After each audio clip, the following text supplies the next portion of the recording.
Fala galera, tranquilo? Vamos lá para um vídeo? Escolhi um tema para você, show! Escolhi aqui a doença malária. A malária é uma das tantas doenças que caem no vestibular e é uma doença que ela tem um ciclo muito complexo. É um ciclo muito cheio de detalhes. Eu fiz um esquema aqui, eu espero com isso poder ajudar da melhor maneira possível. Então, não vai ficar só no ciclo, né? Vamos tentar fazer uma explanação geral dos pontos importantes com relação à malária, tá bom? Eu coloquei aqui atrás, dá uma olhada, que nós temos sinônimos, né? Na verdade, são nomenclaturas populares que se utilizam regionais para malária. Então, uma delas é maleita, a outra é empaludismo, a outra é febre palustre e a outra é cesão. São essas as nomenclaturas que de repente pode estar aparecendo aí para você no vestibular. Mas obviamente o nome clássico da doença, o nome clínico, malária. Bom, professor, o que eu tenho que saber com relação à malária? Qual é o primeiro ponto com relação à malária? Então o primeiro ponto aqui é você fazer uma memorização do agente etiológico. Agente etiológico da malária é o protozoário pertencente ao gênero chamado Plasmodium. Olha o termo SP. Por que SP? Porque o segundo termo, que é o que caracteriza a espécie, né? O primeiro gênero, o segundo epíteto, e ao unir os dois eu tenho a formação da espécie, é indiferente. Sendo um Plasmodium, ele vai ser agente etiológico da malária. Tá bom? Nós temos alguns, eu aqui vou citar quatro extremamente recorrentes no Brasil, e um que não tem no Brasil, mas já aconteceu de aparecer no vestibular algumas vezes, eu fiz questão de colocar, que é um que tem recorrência na África. Eu já vou mostrar eles.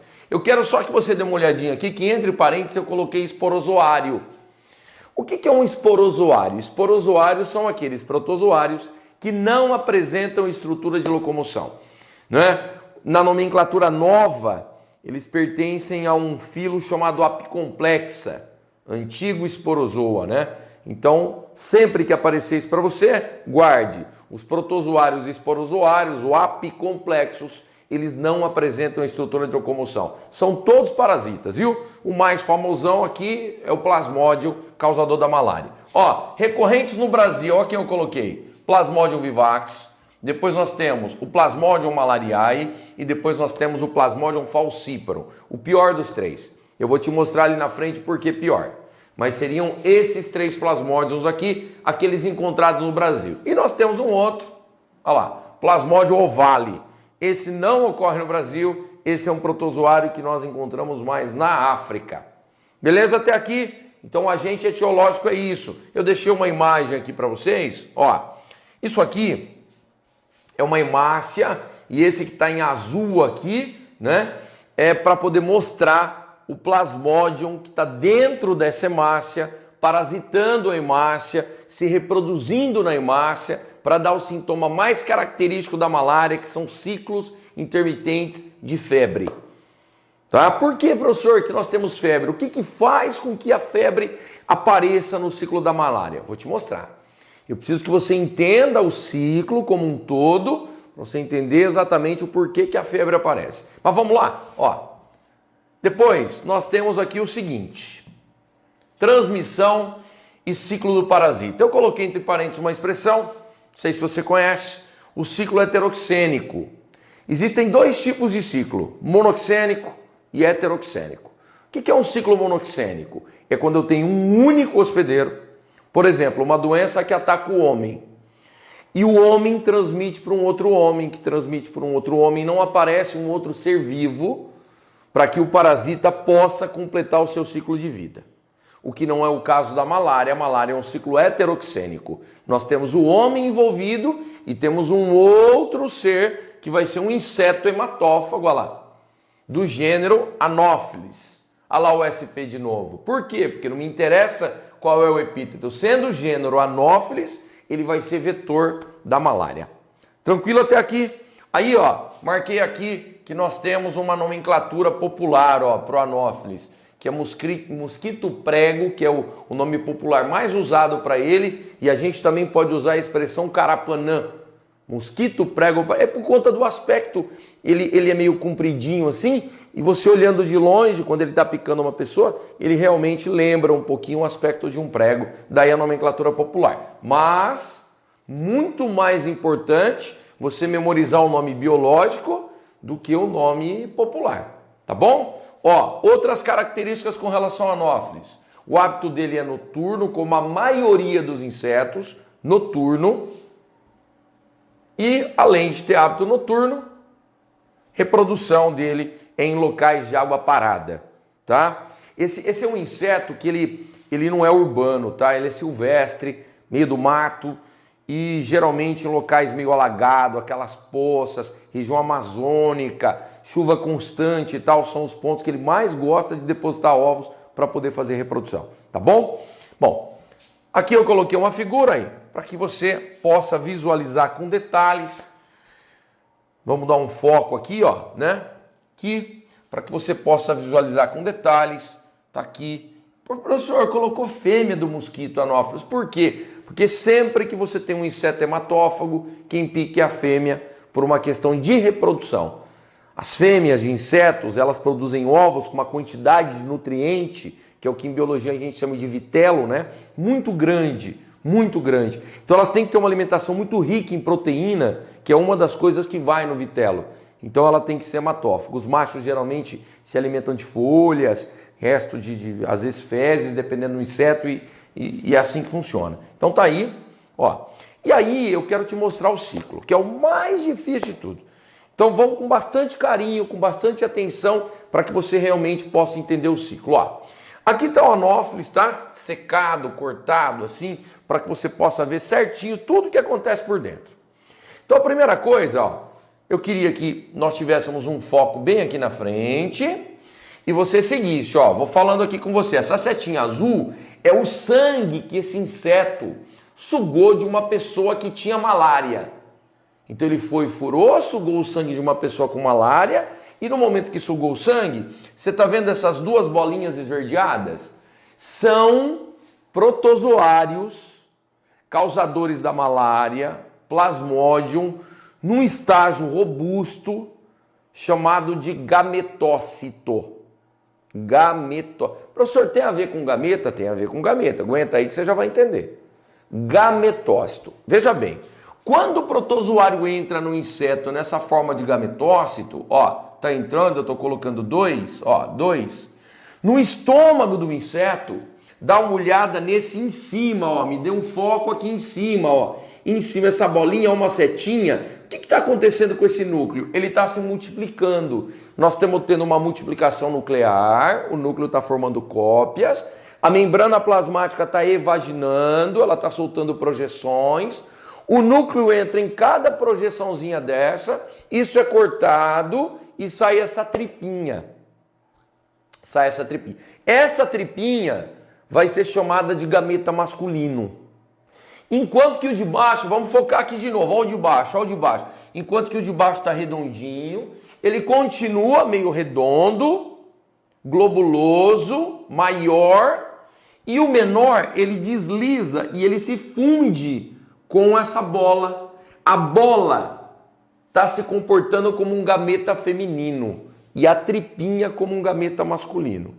E quando eu tenho a fusão dos dois, nós vamos chamar o processo de fecundação. Para quem não sabe, esses protozoários são haploides, são N. Eles têm um cromossomo de cada tipo. Quando eu faço a fusão, eu formo um zigoto. Então aqui está o zigoto. Você fala, professor, dentro do estômago do inseto? Dentro do estômago do inseto. Aí esse zigoto formado, ó, ele fura a membrana estomacal, ou até às vezes a própria membrana do intestino, às vezes ele sai do estômago e entra no intestino, mas ó a setinha vermelha, ele fura e ele vai para o lado de fora para não ser digerido. Aí quando esse zigoto vai para o lado de fora, a membrana externa do estômago do intestino, ela cresce por cima do zigoto e paralisa o zigoto ali, forma o que a gente chama de cisto. Cisto. Você fala, mas professor, o protozoário você não falou que é haploide? Nós não tivemos aqui uma fecundação formamos um zigoto. O zigoto então não é diploide, porque eu fundi N com N, ele não é diploide, é diploide. E agora? O protozoário não tem que adquirir o aspecto haploide? Tem. Olha o que vai acontecer. Bem nessa setinha aqui, ó, bem aqui, ó, vamos dar um foco aqui. Isso que é diploide sofre uma meiose. Meiose, você sabe que é divisão dupla, né? Divide uma vez, divide de novo, e ao terminar a meiose nós temos, olha lá, 4 células formadas. Aí ele readquire a haploidia do tipo N. Ele passa de novo a ser haploide. Só que ele está preso no cisto. Você fala, puxa vida, ele está preso no cisto, e agora? Ele tem que sair. O que ele começa a fazer? Mitoses. Ele vai se multiplicando, se multiplicando, se multiplicando, se multiplicando, até ele explodir o cisto. E o interessante, que quando ele explode o cisto, ele está com um formato compridinho, ó o formato. Ó, o aspecto é um aspecto compridinho. Esse aspecto compridinho é um aspecto que o Plasmodium tem, chamado esporozoito. Sempre que ele tiver assim, nós vamos dar essa nomenclatura para ele. Aspecto filamentar, aspecto compridinho, esporozoito. Esse esporozoito migra e vai para a glândula salivar do inseto e fica alojado na glândula salivar. Ó, vamos dar uma repassadinha rápida? Ó, depois que o mosquito ingere sangue, os gametócitos, que são essas bolas, feminino e masculino, desenvolve-se em gametas, viu? Que se fundem, olha lá no estômago, ó. O zigoto resultante, o único estágio diploide, né? Zigoto é 2N, entra na parede do intestino, pode ser do estômago, do intestino, e forma um cisto. Olha lá o cisto. Dentro do cisto, o zigoto dá origem a esporozoitos, como? Sofrendo meiose e depois mitose. E quando sai compridinho, olha lá, esporozoito, que invadem a glândula salivar. Então estão lá na glândula salivar do inseto. Você fala, professor, e depois? Qual é a sequência disso? Sequência disso é só. Aqui eu quis colocar um esqueminha do Anopheles, tá bom? Para não ficar só o corte interno. Olha lá, olha lá. Olha ele visto de cima, todo manchado. Olha ele visto lateralmente, né? Tem um inseto que é muito famoso, que é o Aedes, que é todo rajado. Perceba que ele não tem nada a ver com o Aedes, né? Ele é muito diferente. O Aedes é de hábito diurno, urbano. Esse aqui é noturno, silvestre.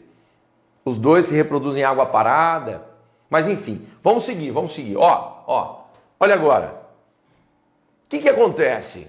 O que vai acontecer numa situação como essa? Ó, segue comigo. Aqui tem um inseto, ó. Nós vamos dar um foco aqui para você, ó. Ó, aqui tem um inseto. É o Anopheles. Com a glândula salivar cheinha de esporozoito. O que ele faz?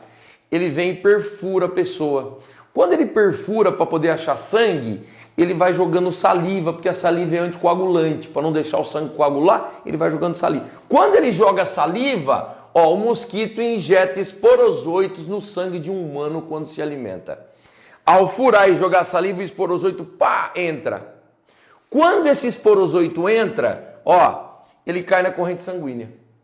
E geralmente o órgão que ele acaba atacando primeiro é o fígado. Quando ele chegou no fígado, ele muda de aspecto. Ao invés de ficar com o aspecto compridinho, ele fica com o aspecto redondinho. Aí ele deixa de ser esporozoito e passa a ser merozoito. Merozoito, redondinho. E aqui dentro, ó, vamos dar um foco grande aqui. Você tá vendo que ele tá verdinho aqui, ó, dentro das células hepáticas, um núcleo. O que ele faz? Ele começa a multiplicar o núcleo. De um núcleo ele passa a ter 2, 4, 8, fica grandão, cheio de núcleo. Aí ele pega um pedacinho de membrana e envolve cada núcleo desse. E aí o que era um merozoito passa a ser um monte. E geralmente quando faz esse processo, né, a gente diz assim, ó, aqui está havendo uma reprodução assexuada. Que eu posso usar 2 termos para ela. Divisão múltipla, combina bem, um termo mais popular, né? Por que múltipla? Porque era um, formou um monte. Então, divisão múltipla, bacana. Ou esquizogonia. Esquizogonia. Então, aqui está havendo divisão múltipla ou esquizogonia. Trocando em miúdo, um protozoário está formando muitos outros protozoários. E aí ele arrebenta a célula. Ao arrebentar a célula, cada merozoito formado pode reinfestar o fígado ou pode cair de volta na circulação. Olha lá, ó. Os merozoitos podem reinfectar o fígado, produzindo novas gerações, mas eles também invadem glóbulos vermelhos. Ó, tá vendo a hemácia passando aqui? Olha o que eu fiz aqui, ó. Olha lá ele invadindo um glóbulo vermelho, ó. Invadiu o glóbulo. O que ele vai fazer aqui, professor? O mesmo que ele fez no fígado. Um núcleo, ele 2, 4, 8, forma um monte de cópia de núcleo, envolve cada núcleo desse com membrana, forma um monte de merozoito. Só que aí ele explode a hemácia. Então ele está fazendo a divisão múltipla ou esquizogonia dentro da hemácia e está explodindo a hemácia. Só que quando esse processo está acontecendo, muitas proteínas, muitas enzimas são produzidas. E no momento que essa hemácia, olha lá, tá vendo a hemácia arrebentando? Ó? No momento que essa hemácia arrebenta, essas proteínas são liberadas na corrente sanguínea e são consideradas substâncias tóxicas pelo nosso organismo. Que na tentativa de degenerá-las, o hipotálamo joga a temperatura para cima e dá febre, que é o sintoma mais característico da malária. Professor, essa febre, ela começa a acontecer de quanto em quanto tempo? Depende do plasmódium, né? Nós temos o falciparum, nós temos o malariae. Então, assim, cada um ele tem um tempo para se reproduzir. E dependendo do tempo que ele demora para se reproduzir, quando arrebenta a hemácia, a coisa é meio sincronizada. Arrebenta praticamente ao mesmo tempo, e aí a gente tem a febre com lapso temporal, que pode ser de 48 em 48 horas, pode ser de 72 em 72 horas. E tem um que é todo irregular, que é o falciparum. A febre começa mais ou menos de 36 a 48 horas, mas depois ela fica toda irregular. É a pior malária que tem, não é? Chamada de maligna e tal, e pode levar o indivíduo a óbito. Mas no sintoma eu vou comentar com vocês. Só quero nesse momento que você guarde que quando a hemácia é rompida, que essa substância química cai na circulação, é nesse momento que dá febre. É nesse momento que nós vamos ter o fenômeno febre, tá? É aqui. Aí você fala, e aí? E a sequência? Cada merozoito desse pode invadir uma nova hemácia, pode continuar fazendo divisão múltipla, daqui a pouco arrebenta, febre outra vez. Como pode acontecer de um merozoito desse invadir a hemácia, se desenvolver, crescer um pouco mais, ficar mais robusto, não sofrer divisão múltipla e virar um gametócito? Ó, professor, se eu pegar um merozoito, se eu pegar um gametócito e colocar um do lado do outro, quem é maior? O gametócito. Você fala, puxa vida, e aí? E aí que é assim, quando o inseto vem picar uma pessoa dessa, para dar continuidade ao ciclo, o inseto tem que engolir hemácias com o gametócito. E aí lembra? Aí vai entrar no inseto, o gametócito vai formar a gameta, vai ter fecundação, vai formar o zigoto. Eu queria que você reparasse que a única reprodução que o plasmódium realizou no corpo do homem, tanto no fígado quanto no interior das hemácias, foi a divisão múltipla ou esquizogonia, que foi uma reprodução assexuada. Ele é extremamente ativo, mas aqui ele só faz reprodução assexuada. E quando eu mostrei para você o inseto, você viu que os gametas que foram formados no estômago se encontraram numa fecundação. E ali houve a formação do zigoto. Então ali teve um processo sexuado de reprodução. Você está entendendo? Depois que nós tivemos essa situação aqui, ó, vamos dar um foco aqui, ó. Aqui, ó, no inseto foi reprodução sexuada. Quando ele vem para fora na forma de zigoto e sofre meiose e depois mitose para formar o esporozoito, isso aqui é uma reprodução assexuada. Chama esporogonia. Processo de formação de esporozoito. Esporogonia. Beleza? Então aqui no inseto teve reprodução sexuada e assexuada. E o protozoário aqui também é extremamente ativo. E aí por conta disso, a gente diz assim, bom, como o protozoário fica adulto no corpo do inseto, no corpo do homem, é altamente prolífero no corpo do inseto, no corpo do homem, só que como no corpo do homem ele só faz reprodução assexuada e no inseto ele faz também a sexuada, o anófeles é o nosso hospedeiro definitivo, enquanto que o homem é o hospedeiro intermediário. É uma das poucas doenças onde o homem não é hospedeiro definitivo, é hospedeiro intermediário. Beleza? Aqui só tivemos reprodução assexuada e aqui nós tivemos reprodução sexuada e assexuada. Com esse esqueminha, a hora que você olha assim, ó, lembrar lá, o que foi um? Foi o gametócito entrando, foi para o estômago, um virou gameta masculino, outro feminino, fecundou, formou o zigoto, furou, veio para o lado de fora.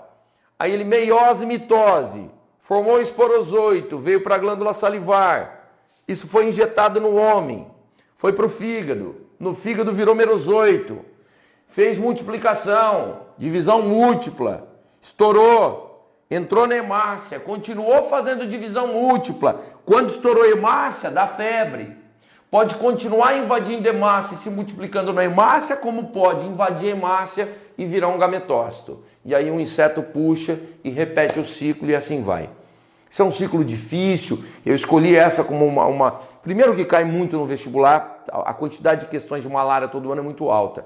E o ciclo é um ciclo realmente bem complexo para quem vai realmente para a área de biológicas. Caso caia malária numa segunda fase e caia ciclo, aqui estão todas as informações necessárias para você poder tirar 11 numa prova como essa, né? Bom, aí marquei aqui, sintomas da malária. O que eu não posso, né, falar uma coisa que a febre é o que rebenta de cair. Então essa você não pode esquecer, mas olha lá, problemas hepáticos, o indivíduo fica anêmico porque tem a hemácia destruída, obviamente fica fraco porque a hemácia transporta oxigênio, falta oxigenação, diminui a respiração, diminui a taxa de energia, então o indivíduo fica fraco e ciclo de febre, né? E olha lá, tá até grifado. E um detalhe, olha lá, se o plasmodium que invadiu foi o plasmodium vivax, a gente costuma dar um nome para essa doença de febre terçã benigna. Por quê? Porque dá acesso febril de 48 em 48 horas, que é o tempo, né, de reprodução do plasmodium vivax. Por que benigna? Porque geralmente a doença não tem grandes repercussões, você entra com tratamento e tal, você resolve isso com extrema facilidade. Depois nós temos aqui a malária, o Plasmodium malariae, que é a febre quartã benigna. Por quê? Porque o ciclo reprodutivo dele demora um pouquinho mais no interior da hemácia. Então o acesso de febre, olha lá, ó, é de 72 em 72 horas, tá? Benigno, porque também, né, sem grandes problemas, né? Lógico, tem que procurar um médico, um tratamento, mas ele não tem grandes problemas. E o último é o Plasmodium falciparum. Dá uma olhada, febre terçã maligna. Por quê? Porque essa doença tem uma evolução mais complicada, pode levar o indivíduo à morte. Ela começa como vivax, o acesso de febre é de 36 a 48 horas. Só que depois ela fica irregular, né? Fica irregular, começa uma febre intermitente, passa, daqui a pouco volta e tal. Ela não tem a periodicidade de um vivax, de um malariae. E as hemácias parasitadas começam a se aglutinar, muita hemácia parasitada, elas vão se aglutinando, se acumulando, se juntando no vaso e começa a causar obstrução do vaso. É isso que geralmente leva o indivíduo à morte, tá? Tá aí. Medidas profiláticas para uma doença dessa. Se você conhece o ciclo, a dinâmica da doença, o que é uma profilaxia? Nós temos que cercar a doença. Então o que eu faço para cercar uma doença dessa? Né? Medida de prevenção. O que eu faço? Repara lá, combate o anófeles, que é um inseto vetor, com inseticida, com larvicida, né? Posso evitar acúmulo de água parada, então quando isso é possível, tudo bem. Agora no meio da floresta, poça d'água, região de garimpo, é bem complicado você conseguir fazer isso. Mas enfim, peixe larvófago, existem vários peixes que você pode colocar no ambiente onde tem isso, e o peixinho se alimenta de larva, então diminui muito a proliferação do anófeles. Uso de tela e mosquiteiro para evitar picada, então aquela telinha, um mosquiteiro nas janelas e tal, para que o anófeles não venha entrar à noite. Tomar remédio antimalárico quando viajar para a região de risco. E esse remédio é o quinino. Esse é o remédio que se usa para tratar quem tem malária, né? Além de outros remédios, protetor hepático, outras coisas, antitérmico e tal, mas para resolver é o quinino. Se você vai para uma região que é endêmica de malária, é indicado tomar quinino um pouquinho antes, caso o protozoário caia na sua circulação, o quinino está ali e resolve, tá bom? Então, essas são as medidas profiláticas mais importantes e o diagnóstico da malária dado fazendo esse exame de sangue para observar a presença do plasmódio aí na circulação. E é isso. Eu espero que você tenha gostado da aula. Se gostou, dá lá um joinha, peça para outras pessoas se inscreverem na página. Vou te ajudar a gabaritar essa prova de biologia. Combinado? Quero que você seja sempre um aluno biologia nota 10. Um abraço para vocês e até mais.